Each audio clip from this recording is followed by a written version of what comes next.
But I say to you who hear, love your enemies. Do good to those who hate you. Bless those who curse you, and pray for those who spitefully use you. To him who strikes you on the one cheek, offer the other also. And from him who takes away your cloak, do not withhold your tunic either. Give to everyone who asks of you, and from him who takes away your goods, do not ask them back. And just as you want men to do to you, you also do to them likewise. But if you love those who love you, what credit is that to you? For even sinners love those who love them. And if you do good to those who do good to you, what credit is that to you? For even sinners do the same. And if you lend to those from whom you hope to receive back, what credit is that to you? For even sinners lend to sinners to receive as much back. But love your enemies, do good and lend, hoping for nothing in return, that your reward may be great, and you'll be sons of the Most High, for he is kind to the unthankful and evil. Therefore be merciful, just as your Father also is merciful. My name's Arthur. Thank you for joining me as we share together these words of Jesus from Luke chapter 6, verses 27 to 36. This is what's called the Sermon on the Plain, related somewhat to the Sermon on the Mount given in Matthew. But it was a different occasion. Some things overlap, some things do not. For Jesus had a body of teaching which he instructed time and time again. And that's how we have it today in our scriptures, because the disciples learned the things that Jesus gave them, learned them because he repeated them, and they in turn repeated them and repeated them. Now, we know that God is merciful, and that we should be merciful as well. But what does this mean? Well, this is what Jesus is talking about. The last phrase is, therefore be merciful, just as your Father also is merciful. But twice in this reading he says, love your enemies. Do good to those who hate you. Do good and lend, hoping for nothing in return. And he talks about getting credit in heaven.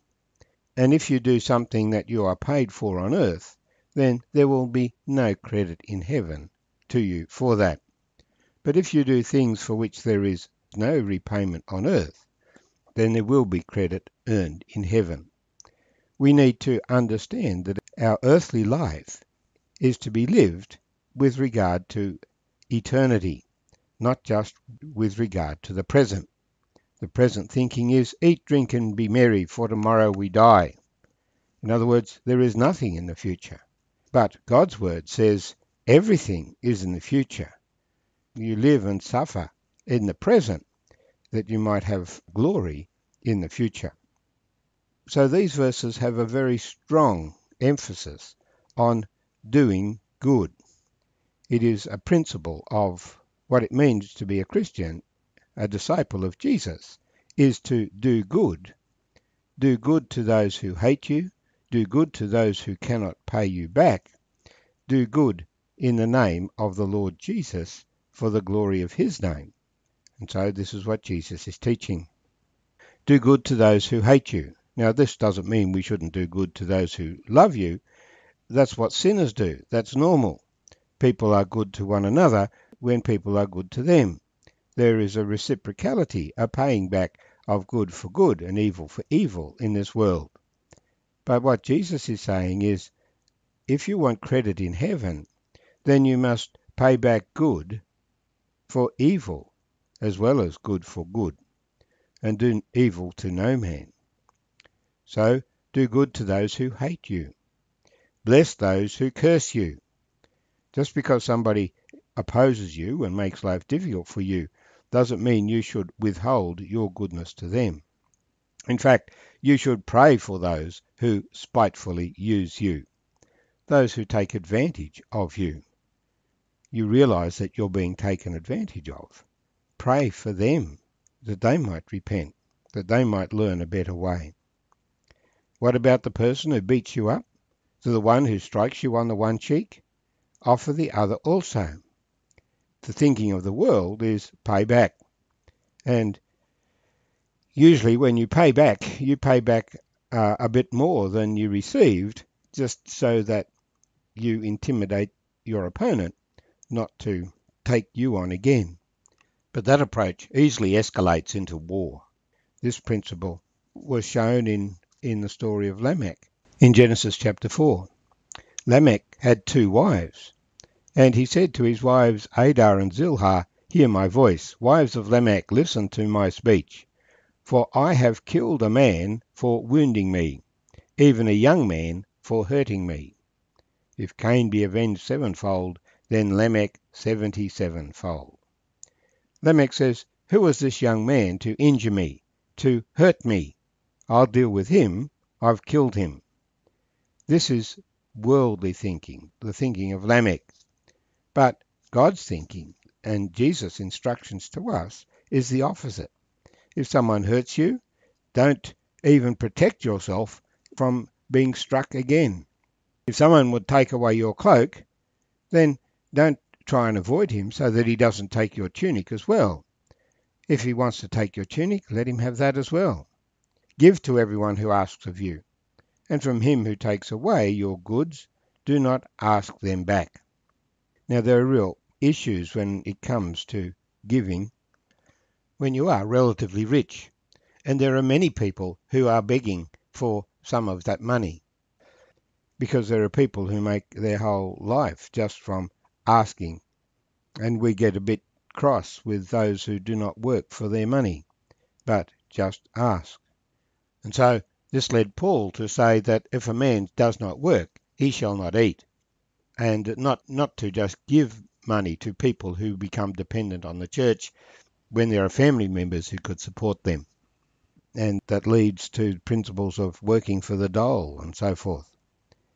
But Jesus' principle was, give to everyone who asks of you, and from him who takes away your goods, do not ask them back.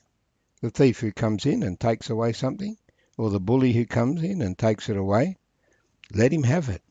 Don't get tied up in your goods. In fact, there's a principle here. Just as you want men to do to you, you also do to them likewise. The world's principle is do to men as they do to you. But Jesus turns this around. Just as you hope men will do to you, then you do to them likewise. If you love those who love you, there's no credit. Even sinners love those who love them. The whole principle of the world is you be nice to people so they'll be nice to you. But if they're not nice to you, then you do not be nice to them. And people build up debt to one another. Jesus is saying, do to others as you wish they would do to you. You set the example. You set the standard. If you just do good to those who do good to you, then there's no credit, because they'll pay you back.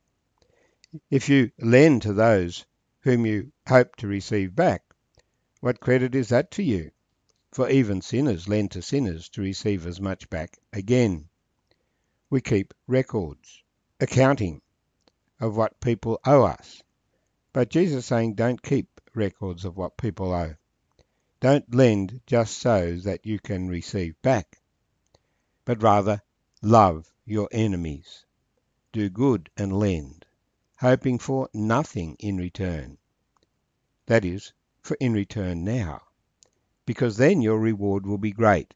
You will be sons of the Most High, for he is kind to the unthankful and to the evil. This kindness of God is shown in the fact that he sends the rain on the just and on the unjust. The mercy of God gives us the opportunity of repentance. But in the end also, God must balance the books. So be merciful, just as your Father also is merciful.